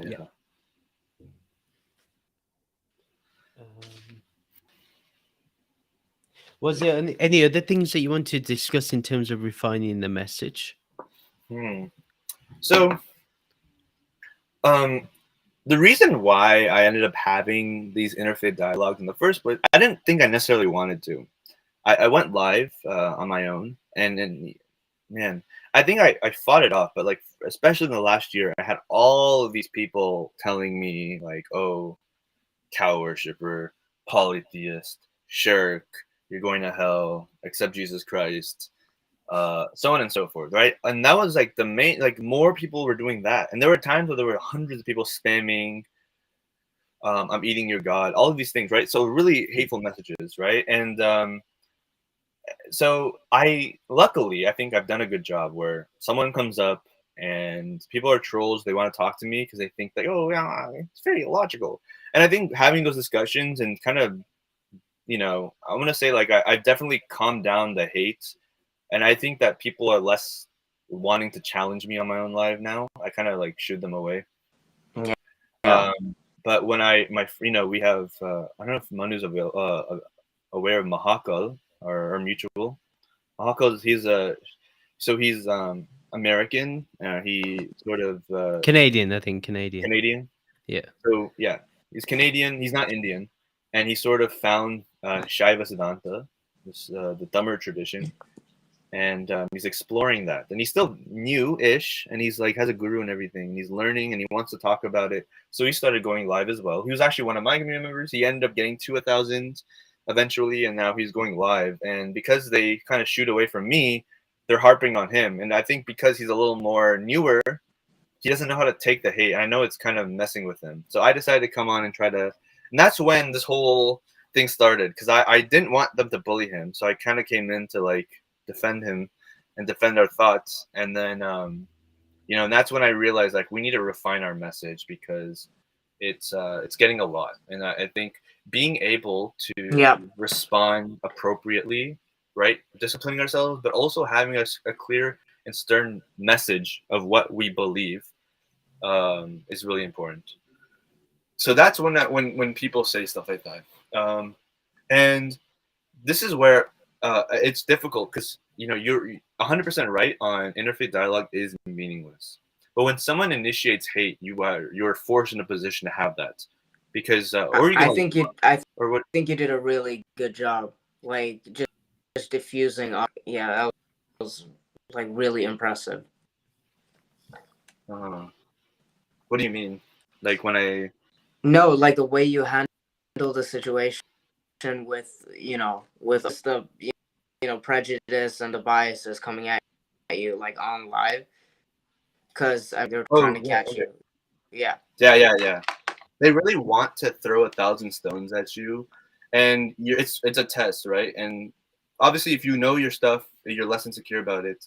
But I've seen it. Like they'll throw 1,000 stones. You throw one stone back, they clip it, and they'll be like, "Oh, this guy is blah blah blah." And even if it comes from a place of anger, not something you genuinely believe. And so I find, it's like it's dirty tactics, but something we have to deal with. So, I think that that's something we have to just continue to refine. And as more people talk about it, they have to be equally as disciplined on how they are able to diffuse it and not escalate. Because when you escalate, you're done. And I've seen that happen. Yeah. The biggest issue is if we had to, for the, and I hate to bring out the differences, but I will. For the Abrahamics, it's very easy. They just have to believe that they're going to go to heaven if they accept Christ. Islam, if they accept Allah, they're going to go to Jannah. For us, it's self-realization. Such an abstract yet more than attainable prospect, but it's a lot more challenging. So when it comes to like the end goal and what to be, when you talk to disciplining ourselves, Sammy, people have to understand that they don't have to be disciplined enough that they automatically will become self-realized.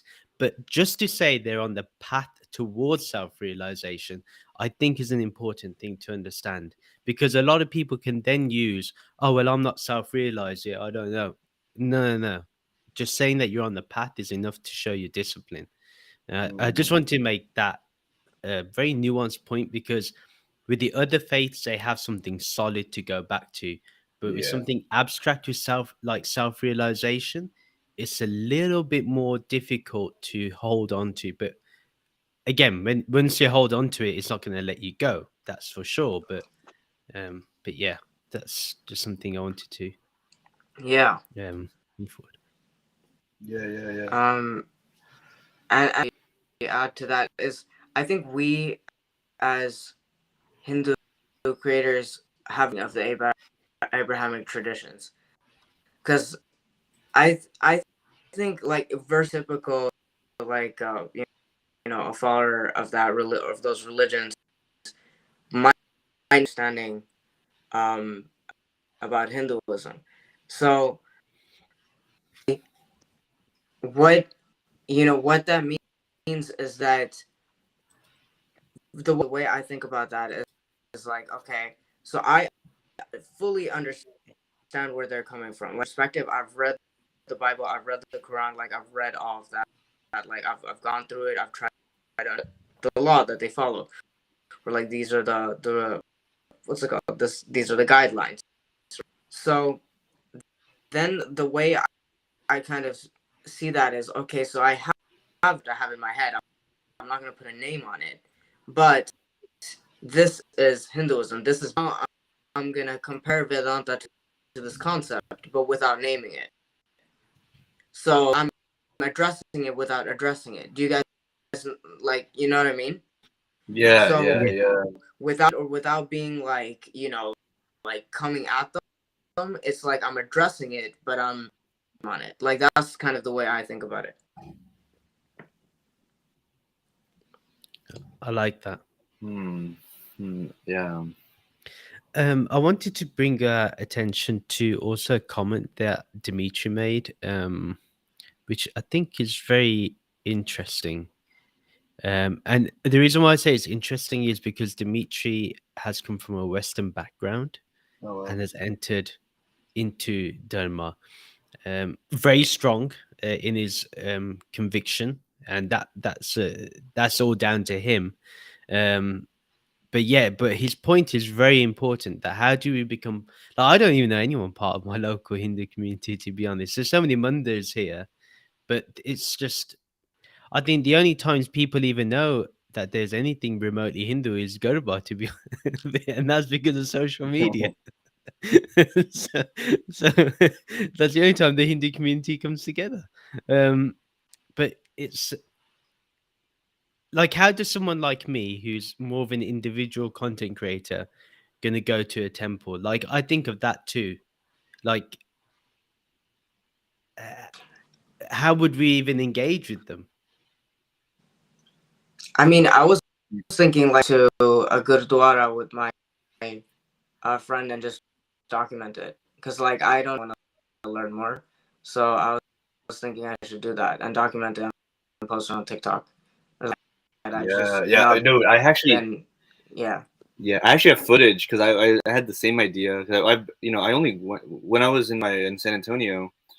I'm not there anymore, but I only went to the Gurdwara because the only temples nearby was Sai Baba and ISKCON, and for reasons I didn't go to those. I found closer to my philosophy in Sikhi, so I went to the Gurdwara, and also free food. So, but yeah, like I I went there and I actually documented. I had a lot of pictures. I put some of my story here and there, but I really want to do like a whole voiceover and so on and so forth. And I really want to still continue to do that.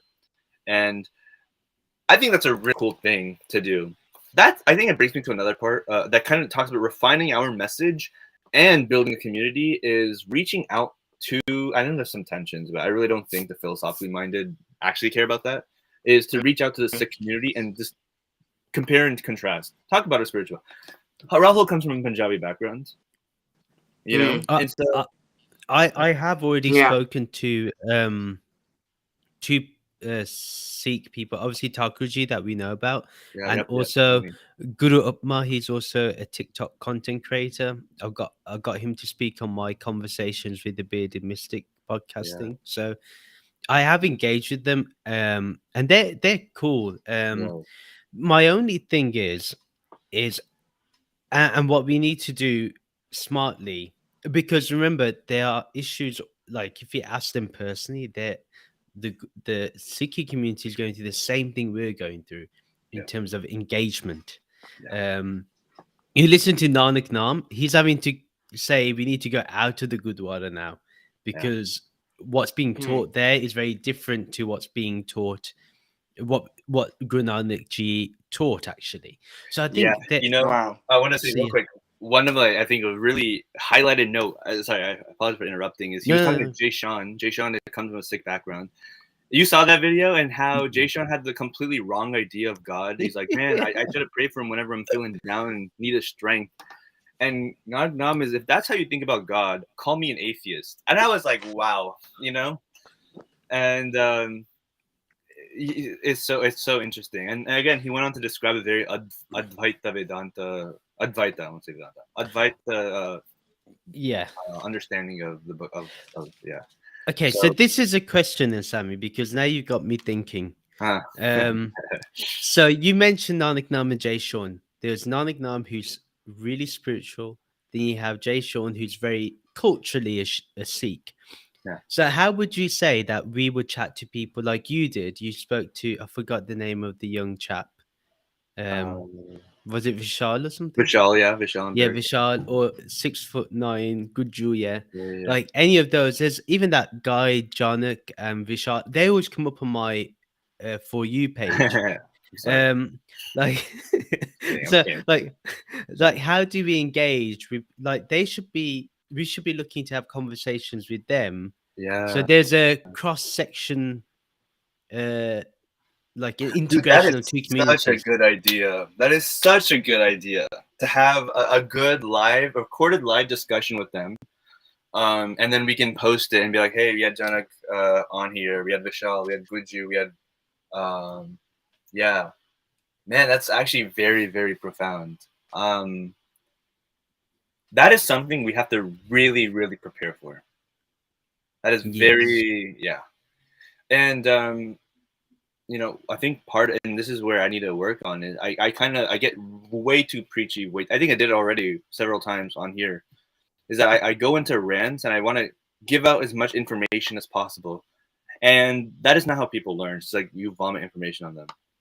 You have to be you have to pick your words very wisely, and then you have to recognize that there's only in one conversation there's only so much that one can absorb, and you have to understand what is important, what is the important message, and that's why refining your message becomes very, very important. Because I'll go into Shankya philosophy and this universal Shakti and the creative power and the three modes of material nature, and how much of that really is going to be observed. And I think about the way I've learned.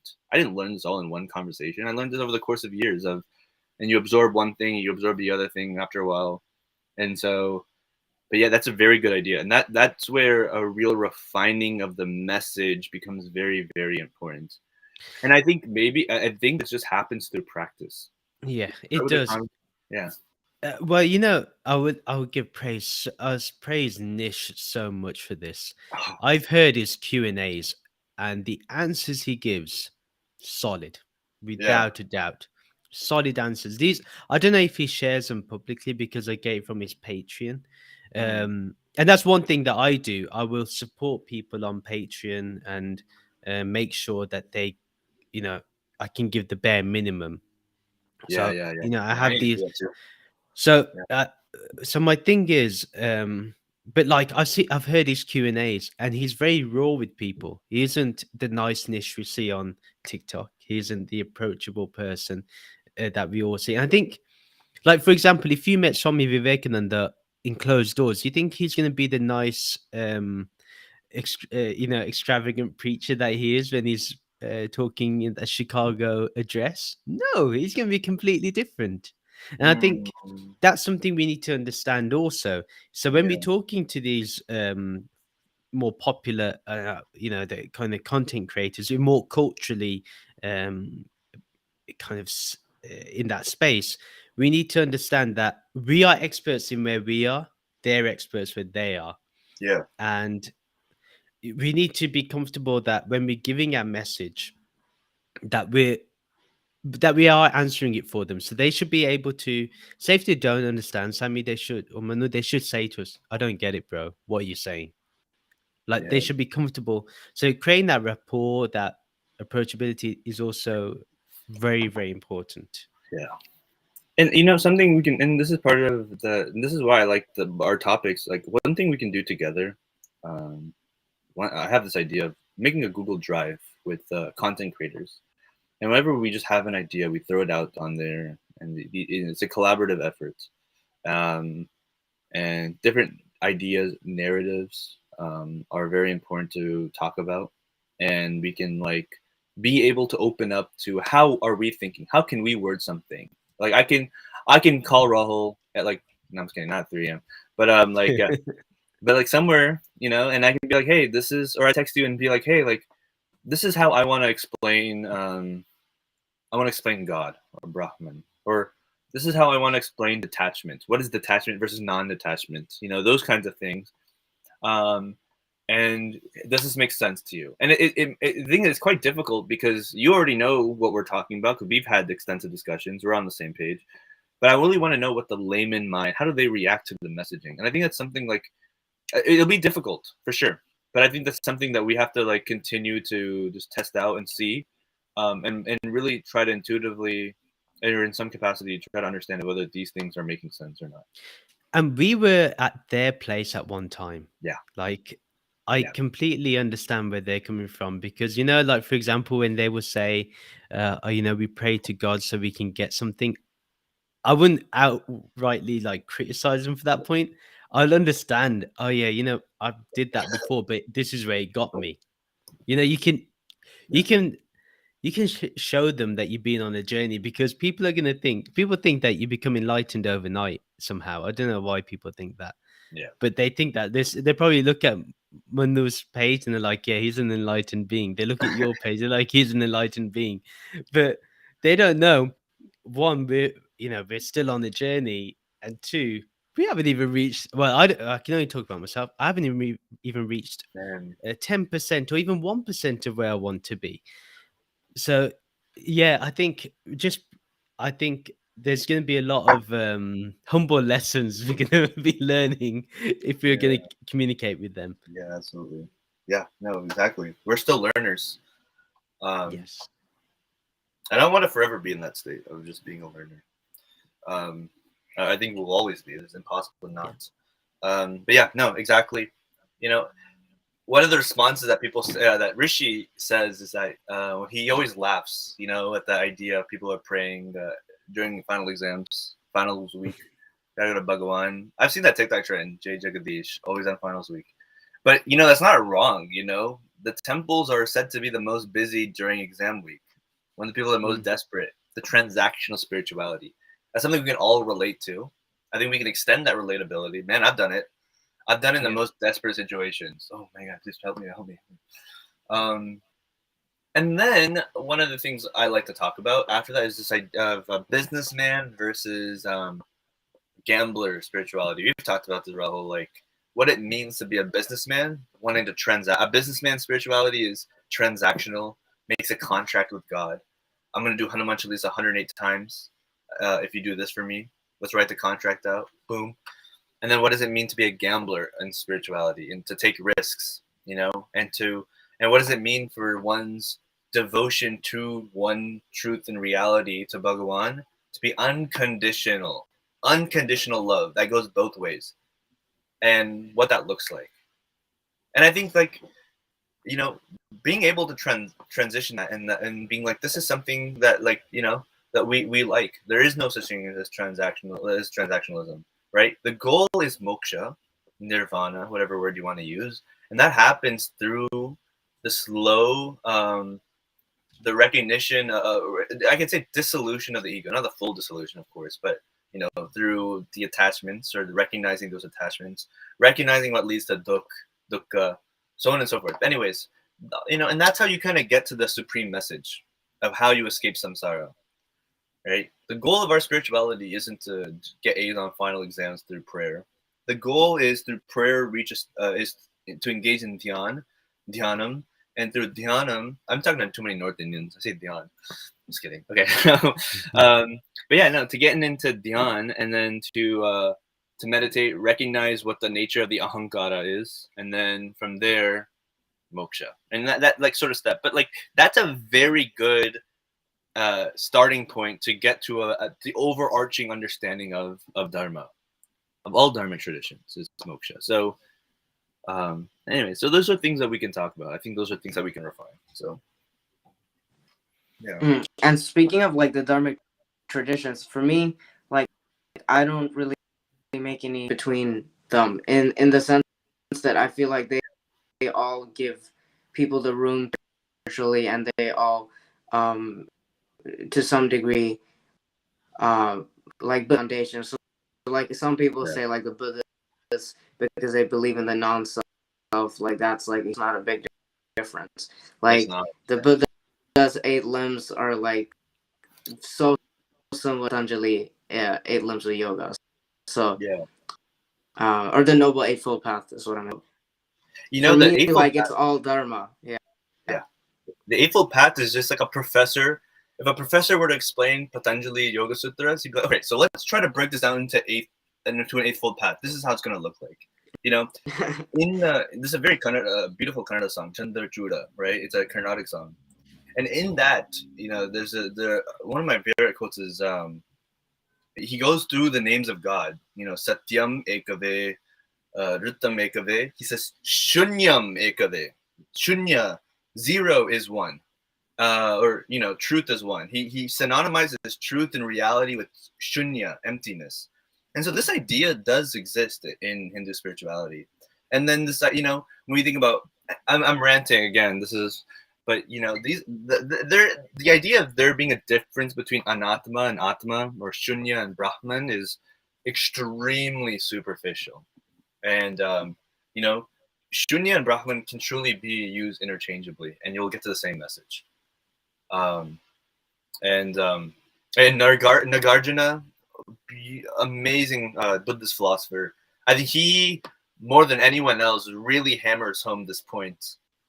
And in his writings, it's very from Buddha, where he really, if you kind of replace it with Brahman, you start seeing how he starts deifying, quote unquote, deifying the concept of shunya, of emptiness, of nothingness. You know, and I've went over this quote, I think, with the, you know, he says, nothing is possible without shunyata, and everything is possible with shunyata. This idea, it's very complex. And that's something you have to contemplate on. You have to read it over and over again. But it really does help to replace shunya with everything is possible through Brahman, or and nothing is possible without Brahman. And then you start making sense of what he's trying to say. And so things like that, I think, are, again, and I think by people I mean Westerners, really try to stick the wedge in by highlighting or exacerbating these very, very superficial differences between the concept of ananta, or infinity, and shunyata and 0. And ultimately, it's the same thing. So, and I think part of our messaging is to recognize that it's all the same. Manu, have you spoken to Thakurji, Arjun? No, I haven't. Yeah, oh man, I would love to see that conversation. I would love to see him part of this as well, but he is part of the Nirmala Sikhi tradition. Are you familiar with that? No, actually, no, I'm not. Yeah, okay, beautiful story. So Guru Gobind Singh, you know, he sends 5 Sikhs, or I think it's more, but he sends a group of Sikhs to Varanasi, to Kashi, and he wants them to learn the Vedas. It's important for them to understand the Vedas and the Upanishads, and come back and teach it. And they go and they study it under the Varanasi tradition, and they are so enthralled by this idea of the Vedantic thought that not only there's extensive bhashya, Sikh bhashya on the Rig Veda, SammyVada, Artha Veda. What's the 4th one? That's one of them. But yeah, but all of these are there's extensive, and so they sort of developed something called the Nirmala tradition, where they synthesize it. Another word is Sanatana Sikhi. It's another word for it, where they basically see Sikhi and Hinduism as one tradition, and it goes back to them. Guru Nanak also started something. He called it the Udasi tradition. Udasi means to let go, and it was continued by his firstborn son, and they kind of fuse a little bit. And so fun fact: an Udasi Sikh is one of the gurus of Ramakrishna Paramahamsa. He was one of his supreme teachers was an Udasi Sikh, and from the Udasi Sikh, he better understood Advaita Vedanta, and I think that's very profound. But anyway, so he comes from that. He's a descendant of those Sikhs that went to Varanasi, and so he sees Gurbani and he sees the Upanishads as one and the same. He sees Gurbani as sort of a, I think some people say it's a fifth Veda. I've heard that message that Guru Granth Sahib and the Dasam Granth are the fifth Veda. But I think it's more, and he says it's more like a Bhagavad Gita. It's sort of an encapsulation of it and a re-articulation of the same truth. So, and it's an ancient tradition. It's not some new age innovation. It goes back to the origins of the gurus themselves. And so he's amazing. He's also very young, so very gifted, but he has so much memorized. And so, man, he's amazing. Quite a lot memorized, yeah. Yeah.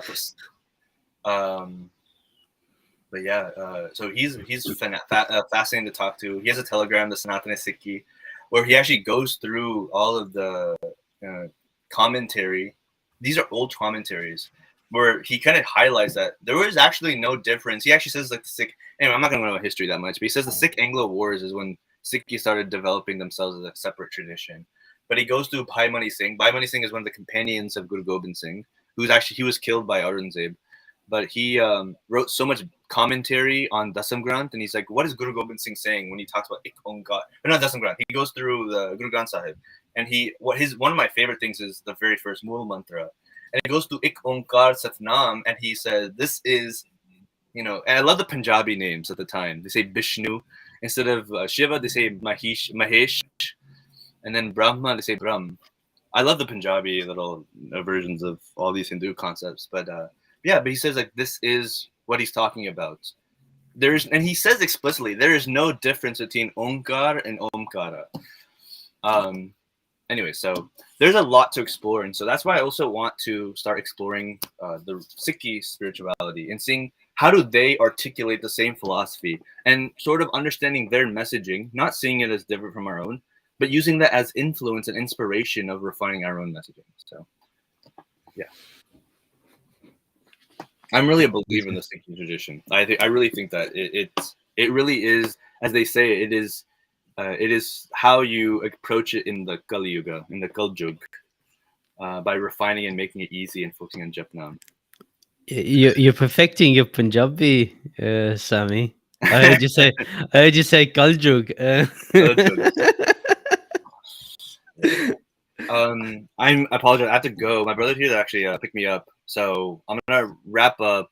But let's wrap this up. I think it's good to end it at this point because it's 2 hours. But I was glad to get this on this conversation. Maybe we can maybe revisit and have another conversation in a couple of weeks. Maybe as we flesh out our ideas, probably have more offline discussions. But I think that's something to do. So thank you, Sammy, for talking to me about it. And Manu, thank you for being our surprise guest. And it was really nice to see you again. Yeah, for sure. Boys, I'm happy to be here. Yeah. My dad, his theory, he believes that the Punjabi language is the true direct descendant, not Hindi, but but Punjabi is the true direct descendant of Sanskrit as the language.